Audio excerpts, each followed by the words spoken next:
All right, tonight we are diving deep. We're going to crack open the playbook on one of the most audacious, high-stakes military operations ever drawn up. Operation Absolute Resolve. This isn't just a recap. We are reverse engineering the entire mission, a plan to pull off the impossible. So it really all comes down to this one absolutely audacious question, right? How in the world do you surgically extract a sitting head of state from his own fortress?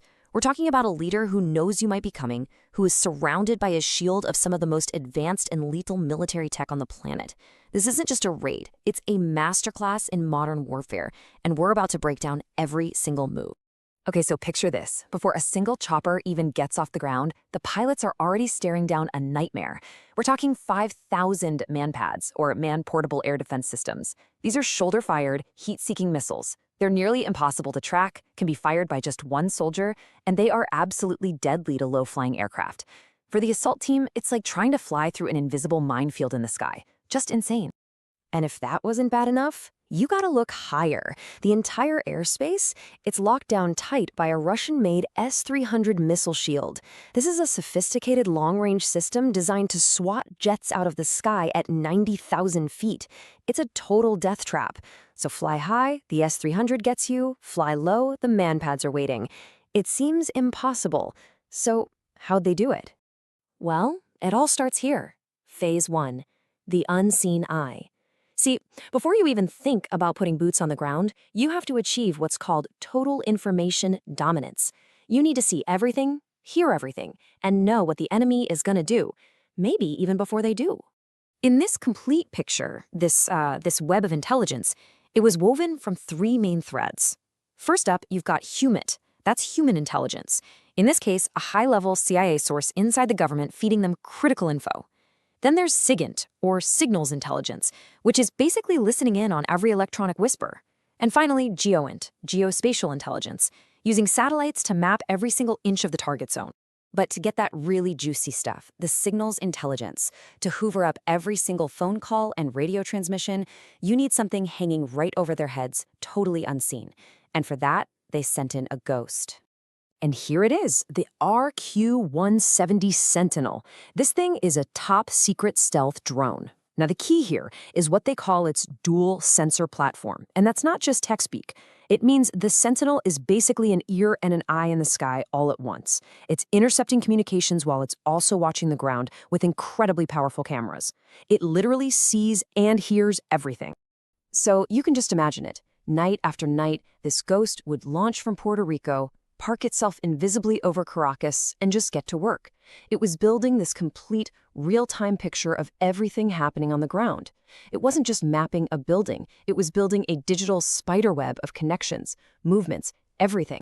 Okay, phase 2. The intel is locked in. Now they have to solve that big S-300 problem. And this is where the fight goes invisible. We're talking about an electronic duel, a high-stakes, high-tech battle to blind the enemy's defenses and punch a temporary hole in that shield. And this is the main event, right here. In this corner, you've got the U.S. Navy's F-18 Growler, a jet built for one single purpose, electronic warfare. And in the other corner, the powerful search radar of that Venezuelan S-300. This is a digital showdown where, literally, the first one to blink is toast. The Growler comes to this fight with 2 knockout punches. First, its powerful jamming pods, which are designed to just flood the S-300's radar with pure electronic noise and confusion. But the real killer, the game changer, is its second weapon, the AGM-88 HARM missile. HARM stands for High-Speed Anti-Radiation Missile. Its only job is to sniff out a radar signal and follow it right down the throat of whoever sent it. And this quote, man, it just perfectly nails the deadly game of cat and mouse they were playing. Think about it. For the S-300 crew, the thing that makes them so powerful, that radar, suddenly becomes their biggest weakness. The very second they flip that switch to look for threats, they light themselves up like a beacon for a HARM missile that's just circling, waiting for an invitation. So here's the checkmate. This is the truly brilliant part. The Growlers probably never even had to fire a missile. Just the threat of that HARM missile was enough to force the S-300 operators to keep their radars turned off. And that created this bubble of electronic silence, a temporary blind spot in the sky, just wide enough and just long enough for the assault force to sneak through undetected. Which brings us to phase 3, threading the needle. The electronic shield is down, the intel is perfect. Now it's time for the tip of the spear, the helicopter assault force, to get in, do the job, and get out, all while flying through that absolute gauntlet of threats on the ground. Now get this. The assault force didn't come from some obvious military base, no way. They launched from the sea, from this thing right here, the MV Ocean Trader. Now, it looks like a regular old cargo ship, but it's actually a clandestine special operations mothership, a ghost platform that lets them stage a major operation from anywhere in the world completely off the books. And from that mothership, you have the world's most elite pilots, the 160th SOAR, the Night Stalkers, taking off in their MH-47G Chinooks. They're flying what's called Nap of the Earth, just 200 feet off the ground, screaming through mountain valleys in total darkness, using terrain-following radar. This isn't just risky, it's borderline unbelievable.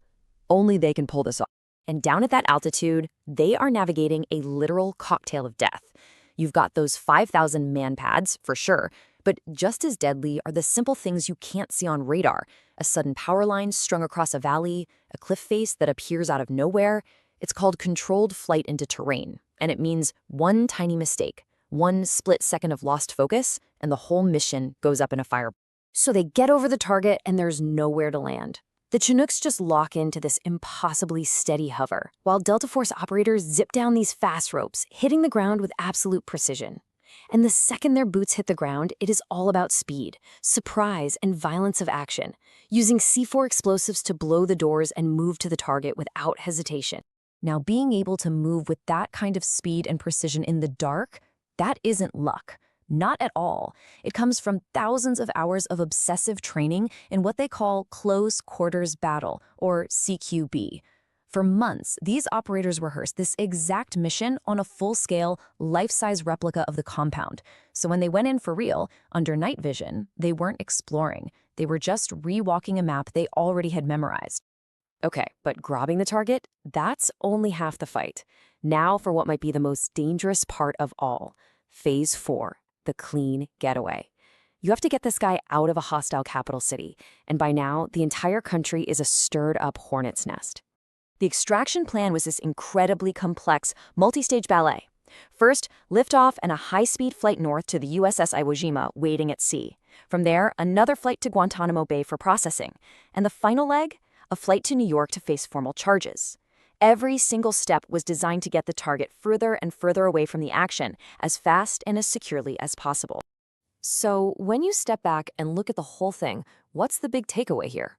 Operation Absolute Resolve, it wasn't really won by a better gun or a faster jet.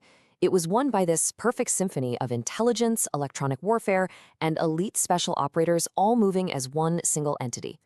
When you can combine all those pieces with this kind of devastating precision, it really does signal a massive shift in how wars are fought.